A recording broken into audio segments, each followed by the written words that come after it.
Hi guys, welcome to Politics Enhanced, and thank you all so much for clicking on today's video. Today we're going to do a hypothetical 2028 presidential election prediction map showcasing Josh Shapiro versus JD Vance, who could possibly win in this given scenario. Because folks, I've been reading your comments, and from my last video, a lot of people said that they wanted to see a Josh Shapiro versus JD Vance matchup, among other candidates that I will be doing shortly. However, a lot of people seem to be saying that Josh Shapiro is in the run, or in the mix rather, for 2028 or beyond as one of the prominent leaders of the Democrat Party, potentially becoming their nominee. And obviously JD Vance is a front runner for the Republican nomination, so I figured why not do a prediction between the two. So we're going to start with the safe Republican states, the states that JD Vance is going to win by over 10 points, and it's not even close. He would win the Great Plains states of Dakotas, Texas, most of the Deep South, Ohio and Iowa, Florida. This is all based off of 2024. Nebraska at large, Maine's 2nd Congressional District, and Alaska would all go safe Republican no matter what. Trump has set the trend. These states would be going Republican no matter what. Now, for Josh Shapiro and the Democrats, it would be a little bit different. He would win the entire West Coast, California, and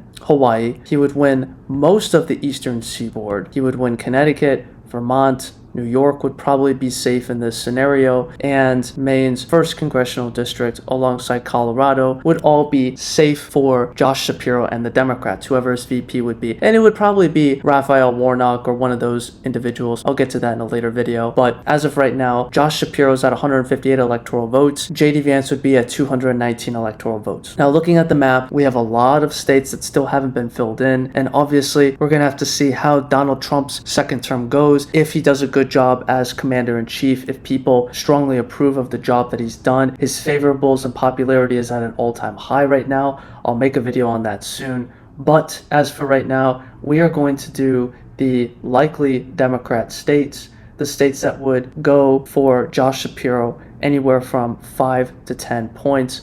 And I first want to talk about the state of New Jersey, because New Jersey is a state that in 2024 we saw it shifted a lot. Not just by a little bit, it shifted by a lot. Trump only lost it by 6%. Biden, on the other hand, won it by about 14 or 15 points back in 2020. So what this tells us is that New Hampshire is evidently trending to the right, and it has been for a long time. This is nothing new, actually. This time around, Josh Shapiro is a stronger Democrat than Kamala Harris. He does have higher favorables. He is a sitting governor of a swing state in Pennsylvania. And by the way, he did win Pennsylvania in 2022, the governor's race, by over 15 points.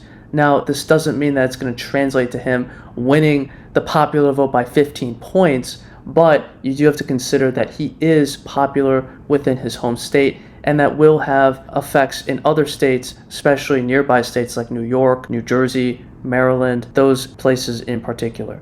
So the next likely state I think would also be New Hampshire, just because we know from historical trends they typically don't like incumbents. They're very anti-incumbent. We saw this in 2020 where Biden won New Hampshire by 8. Kamala won New Hampshire by almost 3 points in 2024. So this tells us that, again, they don't like incumbents.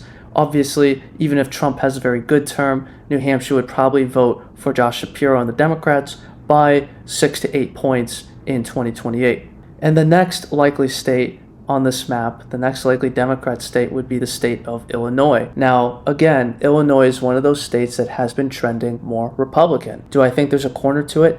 Absolutely. I think 2024 was obviously a red wave year. Trump won the popular vote because places like California, Illinois, the Chicago metro area, New York shifted heavily Republican, along with the rest of the country as well. But in the state of Illinois, in Chicago, you could see the trend continue where JD Vance and the Republicans get closer to winning Illinois, but not outright winning the state of Illinois. I think in this scenario, Josh Shapiro and the Democrats would probably win the state of Illinois anywhere from 7 to 9%.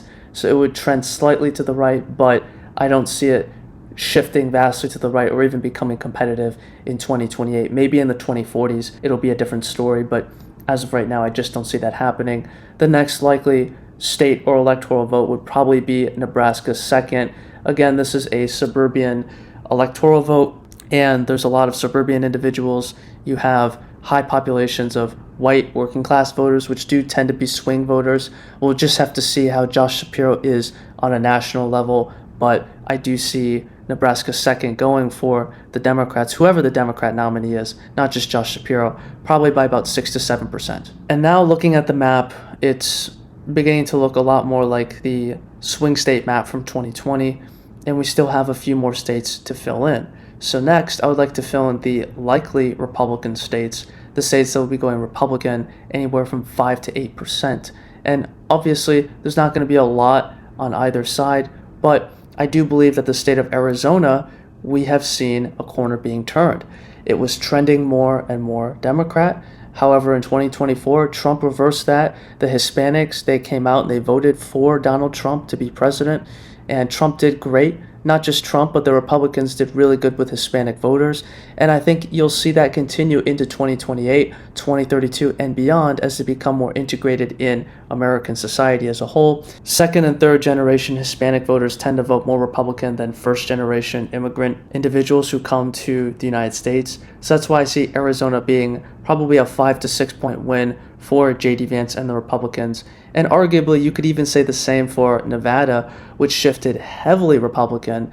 And I do think, although it is a swing state, it could potentially be a lean to likely Republican state in the near future. The trends continue. A lot of conservative Californians are moving there, which does help the state remain Republican. You also have a high Hispanic population in the Vegas metro area that will also help Nevada stay Republican.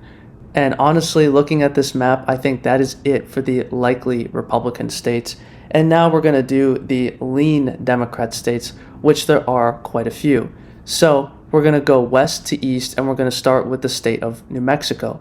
I do believe that New Mexico could get closer. Again, it depends on how good Trump's first term is and how Hispanics trend in the 2028 election. However, New Mexico being mostly Hispanic, if not, I believe one of the most Hispanic states in the country, I do see New Mexico becoming closer and potentially being a 3 to 4 point win for Josh Shapiro and the Democrats, as opposed to a 6 to 8 point win like it was in 2020 and 2024. So New Mexico and its 5 electoral votes, it used to be a swing state back in the 2000s, but it trended away during the Obama years, and now I think it's eventually going to move back to becoming a swing state. But it takes time for these trends to happen, and as of right now, I see New Mexico being a 3 to 4 point win for Josh Shapiro in this scenario.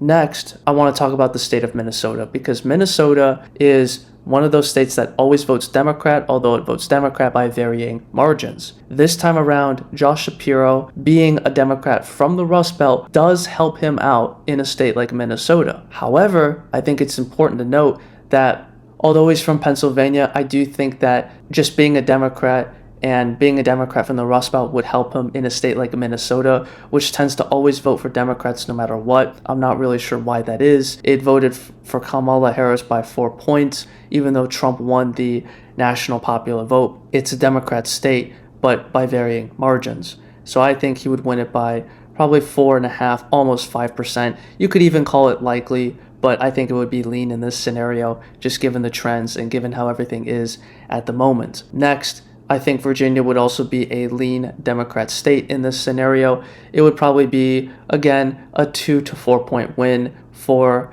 Josh Shapiro and the Democrats. And the reason why I say that is the Northern Virginia area is full of government workers. However, you do have to consider that JD Vance is not Donald Trump in the sense that Vance is more of a politician. He may have an appeal to suburban white voters, female voters, and he would also have an appeal to government workers as he comes off as more establishmentarian. We know he's not an establishmentarian politician, but he might do better than Trump did in those regions, which could help push the state of Virginia closer to being a Republican state, but not quite yet. I think Virginia is going to eventually become a swing state, probably in the 2030s or 40s, but we're just going to have to wait and see how the trends play out in the state of Virginia. And next, I want to talk about Maine at large, which again is going to be a Democrat-leaning state. That's just how it is. You have the Portland area that's heavily Democrat. It's the Northeast. Josh Shapiro is from the Northeast/Midwest, depending on how you want to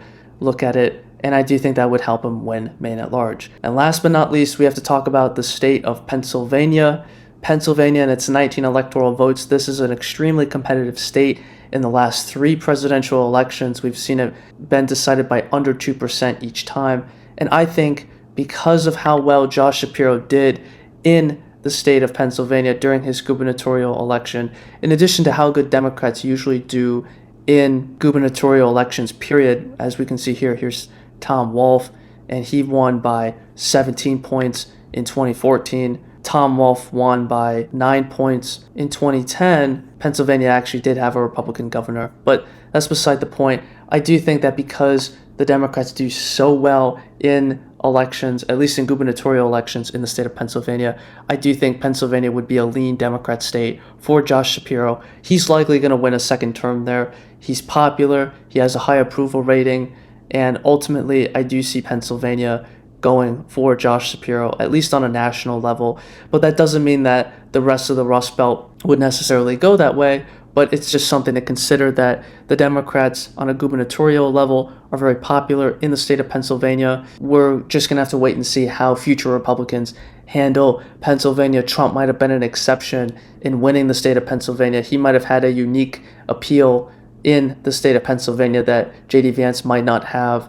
But I do think, again, I do believe that Josh Shapiro would win Pennsylvania by 2.5%. It certainly wouldn't be a 17-point landslide, but he would win it by a comfortable margin. And now I want to talk about the lean Republican states. And we're going to go down south to North Carolina and Georgia, because these 2 states, although Democrats have had their eyes on them for a long time, these 2 states are very Republican leaning. And if you look at Georgia back in 2024, it shifted heavily Republican. The only exception was the Atlanta area, which shifted heavily Democrat still, but it's been shifting Democrat for a long time. And you have the outskirt region of the Atlanta area, in addition to the countryside, which shifted Republican. I do think you'll continue to see that in 2028 and beyond. The same goes for North Carolina. This is a state that escapes Democrats every 4 years. I do think that Obama winning it in 2008 was a fluke, just like Biden winning Georgia in 2020 may have also been a fluke. We're just going to have to wait and see. This is a ridiculously early prediction, but I do see Georgia probably being